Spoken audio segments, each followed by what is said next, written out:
ఆరోగ్యం అంటే natural food. Nature మంత్ర ఇప్పుడే మీ ఇంటికి తెచ్చుకోండి.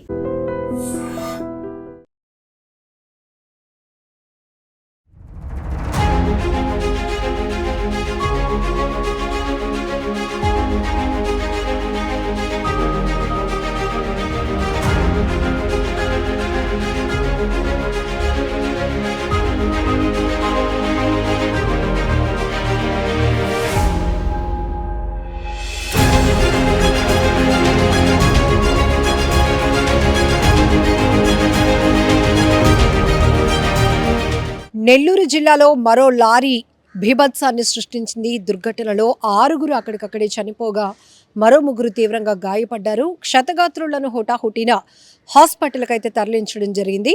ఈ లారీ అతి వేగంగా దూసుకురావడంతో పాటు సిగ్నల్స్ని కూడా జంప్ చేస్తూ దూసుకొచ్చింది. అటుగా అతి వేగంగా వస్తూనే చిన్న చిన్న బడ్డీలను, టాటా ఏస్ వెహికల్ని, 3 బైక్లను కూడా దూసుకొచ్చిన వేగంతో పాటు వాటిపై నుంచి రావటం వల్ల పూర్తిగా వాహనాలన్నీ కూడా నుజ్జు అయిపోయాయి. దుర్ఘటనలో భయానకమైన దృశ్యాలు కనపడుతున్నాయి. ఎందుకంటే అంత ఒక్క భారీ వాహనం సృష్టించినటువంటి ఈ బీభత్సానికి లారీ కింద నలిగిపోయి ప్రాణాలు కోల్పోయిన వారి అక్కడ ఉన్నటువంటి దృశ్యాలు చూస్తేనే ప్రతి ఒక్కరూ చలించిపోయారు. వణికిపోతున్నటువంటి పరిస్థితి కూడా ఉంది. అంత బీభత్సాన్ని సృష్టించింది లారీ. చెన్నై నుంచి విజయవాడ వైపు వస్తున్నట్టుగా తెలుస్తోంది. ఇప్పటికే ఆ ముందు కూడా ఈ లారీ ట్రేస్ అవుట్ చేస్తే కనుక సిగ్నల్స్లో కూడా జంప్ చేసుకుంటూ వచ్చేసింది. సిగ్నల్స్ కూడా క్రాస్ చేసుకుంటూ అతివేగంగా దూసుకొస్తోంది. ఈ ఓవర్ స్పీడ్ వల్ల ఈ దుర్ఘటన కారణమైందని కూడా చెప్పుకోవచ్చు. అసలు ఎందుకింత నిర్లక్ష్యం అర్థం కావటం లేదు. ఇప్పుడు ఎన్ని కుటుంబాలు రోడ్డును పడ్డాయి, ఎన్ని కుటుంబాలు తమ పెద్ద దిక్కును కోల్పోయినటువంటి పరిస్థితి ఉంది. ఇప్పటికే కొంతమంది తీవ్రంగా గాయపడి హాస్పిటల్లో చికిత్స పొందుతున్నారు. సో ఇప్పటికే పోలీసులు అయితే కనుక లారీని కూడా సీజ్ చేశారు. డ్రైవర్ని కూడా అదుపులోనికి తీసుకున్నట్టు తెలుస్తోంది.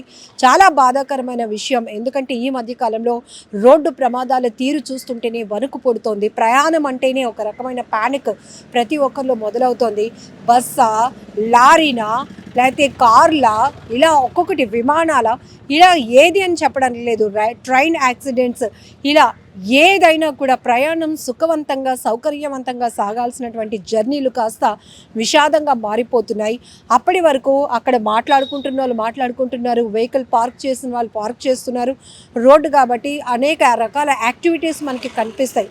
ఒక్కసారిగా మృత్యువు దూసుకొచ్చినట్టు లారీ బీభత్సంగా అతి వేగంగా వాళ్ళ మీదకు దూసుకొస్తుంటే ఆ సమయంలో ఊహించడానికి కూడా చాలా కష్టంగా ఉంది కదా.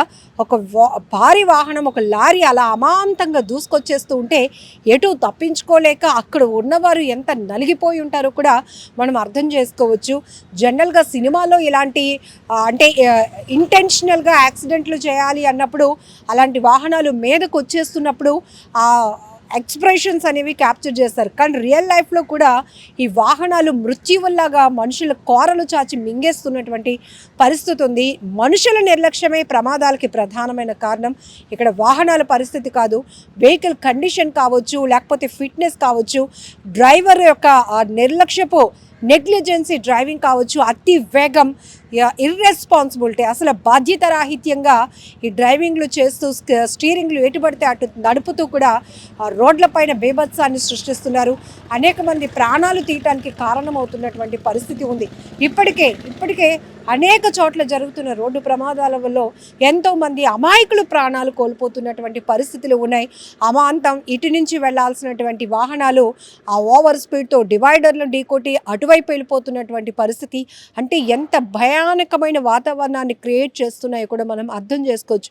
తిరుమలలో కూడా తెలుసు కదా, ఫ్లైఓవర్ పైన వెళ్తున్నటువంటి బైక్ ఎంత వేగంగా దూసుకొచ్చి అమాంతం కిందన పడిపోతే అందులో ట్రావెల్ అవుతున్నటువంటి యువకులు చనిపోయారు. ఇలా అతి వేగమే రోడ్డు ప్రమాదాలకు ప్రధానమైన కారణమవుతోంది. మరోవైపు ఈ ట్రావెల్ బస్సులు ఎక్కడ పడితే అక్కడే, ఈ మధ్య చూసాం కర్నూలు ఘటన తర్వాత కూడా అనేక చోట్ల ట్రావెల్ బస్సులు అయితే కనుక ఫిట్నెస్ లేకపోవడమో, అందులో నుంచి ఇంజిన్ ఫెయిల్ అవ్వటము, ఫైర్ రావటం, పూర్తిగా ప్రయాణికులు ఉంటుండగానే మంటలు ఎగిసి పడుతూ ఉండటంతో భయభ్రాంతులకు గురవుతూ జనాలు పరుగులు పెడుతుంటే క్షణాల్లోనే బస్సులు కాలి బూడిదైపోతున్నటువంటి పరిస్థితి. ఇవన్నీ చూస్తుంటే మాత్రం ప్రతి ఒక్కరిలో చాలా భయం అయితే నెలకొంటుంది. ఈ ఘటనలు ఇంకా మరవక ముందే ఇప్పుడు నెల్లూరు జిల్లాలో జరిగినటువంటి SVGS నేషనల్ హైవే పైన ఈ లారీ బీభత్సం అనేది ప్రతి ఒక్కరిని తీవ్రంగా భయభ్రాంతులకు గురి చేస్తోంది. అందులో ఇప్పటికీ 6 చనిపోయారు, 3 అయితే క్షతగాత్రులు. ప్రస్తుతానికి స్థానిక హాస్పిటల్లో మెరుగైన ట్రీట్మెంట్ అయితే అందుకుంటున్న పరిస్థితి కూడా ఉంది.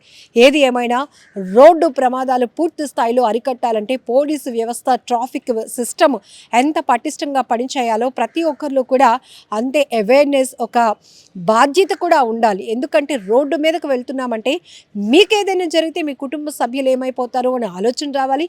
మీరేమైనా నిర్లక్ష్యంగా వెళ్తే మీ వల్ల మిగతా వాళ్ళ ప్రాణాలు ఏమైపోతాయో అనే ఆలోచన కూడా రావాలి. ఆ తర్వాత ఎంత రిస్క్లు, ఎన్ని కుటుంబాలు ఇప్పటికీ కూడా బాడీ పార్ట్స్ అని విరగ్గొట్టుకొని ఈ రోడ్డు ప్రమాదాల్లో తీవ్రమైనటువంటి గాయాల పాలయ్యి మంచానికి పరిమితమైన వాళ్ళ పరిస్థితి మరింత దారుణం. వాళ్ళు కోలుకోవాలన్నా అటువైపు ఆర్థికంగా కూడా చితుకుపోతున్నటువంటి పరిస్థితులు. ఇవన్నిటికీ కారణం నిర్లక్ష్యం, అతి వేగం, ఫిట్నెస్ లేని వాహనాలను రోడ్ల మీదకి తీసుకొచ్చి ఇలా బీభత్సాలని సృష్టించడం, ఇవన్నీ కూడా చాలా దారుణాతి దారుణమైన ఘటనలు. ఏదేమైనా రోడ్డు ప్రమాదాలు పూర్తిగా అరికట్టాలి అంటే అటు మీ వాల్యుబుల్ సజెషన్స్ ఏంటో కూడా కామెంట్ బాక్స్లో మెన్షన్ చేయండి.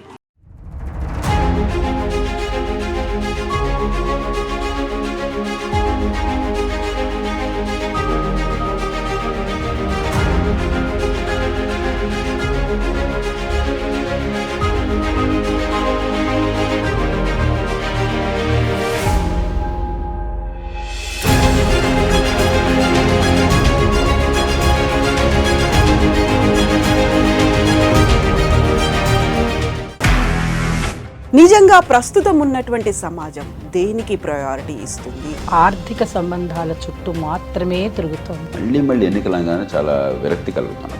మంచి అనిపిస్తుంది కదా, లేడీస్ కూడా ఛాలెంజింగ్ జాబ్స్ చేసినప్పుడు చాలా బాగుంటది. ట్రాఫిక్ అసిస్టెంట్స్ గా నియమించిన ట్రాన్స్జెండర్స్ అందరితో సాల్యూట్ చేయించుకుంటున్నారు. ఫుడ్ డెలివరీ ఇవ్వటానికి వెళ్ళినటువంటి డెలివరీ బాయ్ అనిల్ పై కళ్ళ ముందు పెళ్ళండి